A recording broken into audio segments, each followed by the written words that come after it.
I love the first Sonic, so obviously going in I had quite high hopes for this movie. And for the most part, it didn't let me down. It was a solid follow-up, but the first movie captured lightning. Now, one of my problems with this one is that it doesn't really know what to do with Tom's character. So they sideline him for most of the movie, and he has kind of this like Hawaii like wedding kind of thing, which it doesn't really mesh well with the introduction of Knuckles, Tails, and the reintroduction of Eggman. That's completely its own separate story. They don't really come together at any point until like later on, which it happened, but before that we didn't really need to know anything about what was happening with Tom because it was boring, you know. His sister-in-law was getting married and he was disliked basically, and they were like playing volleyball. Like, why do we care about this? What does this have to do with anything? But this actually adapts one of my favourite games. Now, I can't remember if it was Sonic and Knuckles, but it's the very first introduction that we get to Knuckles. And it did a great job at it. I literally did not expect this to be... I didn't expect it to be an adaptation. That's definitely what I didn't expect. But, you know, Knuckles is versing Sonic throughout this whole thing, and he's kind of this kind of rough character, kind of a bit like Drax from Guardians of the Galaxy. Like, he's not quite the brain, but he is funny in that kind of way. Like, he's dense. He's very, very dense. But what he lacks in that, he makes up for muscle, because boy does he beat the snot out of Sonic so many times. And like Jim Carrey as well. He's back. He's like doing like little dance routines and stuff like that. And it is kind of good for the most part, but you never really had that kind of charm that the first one did. I don't know what was different. I think it was mainly because he didn't really have anything to really work with this time. He had, for the most part, he had like Knuckles with him. So that was like a digital character. So there's nothing to really bounce off with. Whereas in the first one, there were loads of people that he was talking to. He was taking the piss out of them and stuff like that. So he had a lot more to work with. Whereas this one, he was just like dancing randomly, doing a bit of techno, doing a little jazz hands, piano and stuff like that. He did a guitar leg. But it wasn't funny. It just didn't really work. But what did was Tails. I didn't like Tails growing up. I absolutely hated him. And to my surprise, he was one of the best things about this movie. He was adorable, and he just had this really, really nice connection with Sonic, because they've kind of had this similar upbringing where they're kind of both alone, but in meeting, they're kind of helping each other out. And to meet Knuckles, he hits him with a car. He hits Knuckles with a car. It's insane. But it's wonderful. It really is wonderful.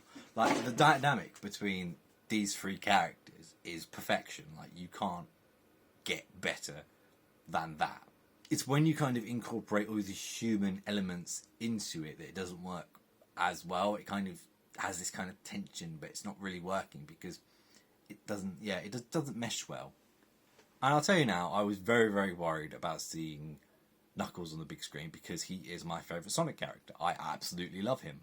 And he was played by Idris Elba, and I was like, okay, are we just going to have Idris Elba being Idris Elba, or is he actually going to be Knuckles? But no, he was Knuckles. He's not that stupid, big, massive thing that we got in Sonic Go. Some animated show, they made him huge. But in this, he was the right size, he was still like lanky, and his gloves, they were adorable. They look like boxing gloves, they really do. And like one of the jokes, that every single time Tony wanted to like greet him, he would shake their hand. And of course, because he's so strong, he just doesn't realise, he just crushes their hand. Brilliant. It's definitely something that a lot of the kids will enjoy. And of course, this is a kids' movie. It is made for them. It is targeted towards them, and they're going to love it for it. But let's talk about the third act. So throughout the whole movie, Eggman and Knuckles are working together to try and defeat Sonic and to get the Chaos Emerald. And of course, if you've played the game like I have, you know how the story's going to play out. But And I imagine a lot of people don't necessarily know. So for them to actually go into it and actually enjoy it for the first time, and then to see Eggman turn on Knuckles and kind of like Knuckles going, "But you were my friend," and it's such like a heartbreaking moment because you really genuinely care for him, and you have this kind of emotion that you don't necessarily have in adult flicks, because you don't have that kind of tenderness. It's all about love and it's all about this. You don't have this kind of friendship storyline, but this delves into that, you know.